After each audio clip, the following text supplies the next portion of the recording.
Well, I'm going to show you on a very primitive piece of equipment. This is a piece of vinyl hose that you can buy at Lowe's. I think I bought this at Lowe's not too long ago.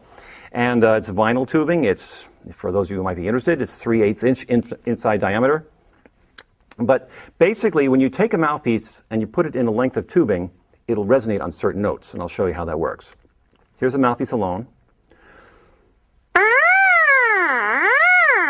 But when you put it in a piece of tubing, it comes out about like this.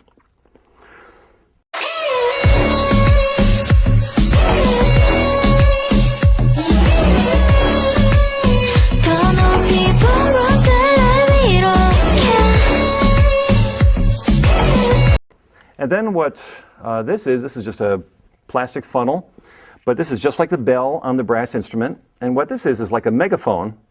It actually takes that same sound and makes it louder.